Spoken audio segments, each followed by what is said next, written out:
नमस्कार, समाचार बुंदेलखंड में आपका स्वागत है। मैं हूं जॉली। आइए सबसे पहले नजर डालेंगे झांसी की कुछ खास खबरों।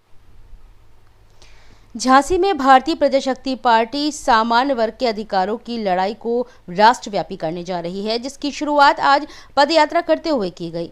यह यात्रा इलाइट से जिलाधिकारी कार्यालय तक हुई, जिसमें सामान्य वर्ग के लिए 40% आरक्षण मांगा गया। इस अवसर पर पार्टी के राष्ट्रीय अध्यक्ष पंडित पंकज रावत ने कहा कि देश में सामान्य वर्ग की स्थिति अत्यंत खराब हो चुकी है। संविधान और सरकार सामान्य वर्ग के साथ सौतेला व्यवहार कर रही है। ऐसा लगता है कि संविधान और सरकार ने मान लिया है कि सामान्य वर्ग इस देश का नहीं है, इसलिए उन्हें कोई सुविधा नहीं दी जा रही है। रावत ने जोर देकर कहा कि अब भीख नहीं, हमें अधिकार छीनने होंगे। इसके लिए चाहे उग्र आंदोलन ही क्यों न करना पड़े। रावत ने अपनी मांगों को गिनाते हुए कहा कि सामान्य वर्ग को 10% नहीं 40% आरक्षण मिलना चाहिए। हरिजन एक्ट की तरह सवर्ण एक्ट का निर्माण हो और वही सब प्रावधान हो जो हरिजन एक्ट में है। साथ ही आज़ादी से लेकर आज तक सामान्य वर्ग की स्थिति के आकलन के लिए सवर्ण आयोग की स्थापना की जाए। रावत ने कहा कि संविधान सामान्य वर्ग के छात्रों के साथ भेदभाव करता है। अब ये स्वीकार नहीं है। जो सुविधा दलित छात्रों को मिलती है, जैसे आयु व फीस में छूट, वही सुविधा सामान्य वर्ग के छात्रों को मिलनी चाहिए। साथ ही पुलिस जैसी परीक्षा में शारीरिक मापदंड में भी छूट होनी चाहिए। रावत ने कहा कि हरिजन एक्ट का दुरुपयोग किस हद तक हो रहा है। निर्दोष सवर्ण को जेल में डाला जा रहा है। उन सभी की बिना शर्त रिहाई होनी चाहिए। अध्यक्ष ने कहा कि यह यात्रा तब तक नहीं रुकेगी जब तक हम अपने लक्ष्य में सफल नहीं हो जाते।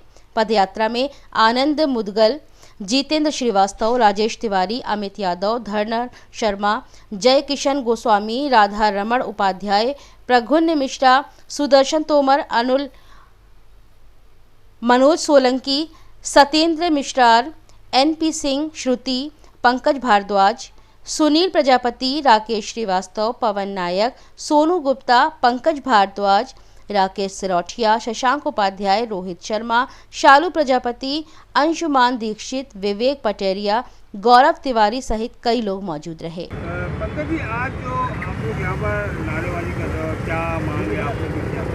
देखिए, आज़ादी के 70 सालों के बाद सबसे ज़्यादा जो भेदभाव संविधान, सरकार और समाज करता आ रहा है, वो सामान्य जाति के साथ हुए, चाहे वो पुरुष हो, महिला हो, छात्र हो।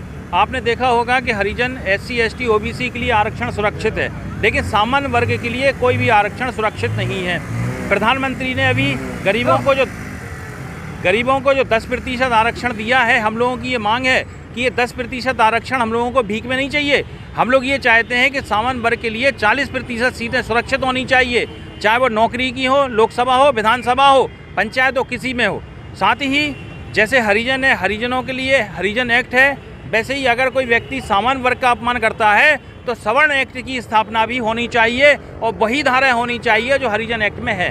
साथ ही जिन निर्दोष सवर्णों को हरिजन एक्ट में निर्दोष फंसाया गया है, हमारी सरकार को ये चेतावनी है कि यदि आपने इन लोगों को बिना शर्त रिहा नहीं किया तो आप ये देखिएगा कि अक्टूबर-नवंबर में पूरे प्रदेश में एक बहुत बड़ा आंदोलन होगा। हम सरकार को चुनाव के पहले ही गिरा देंगे।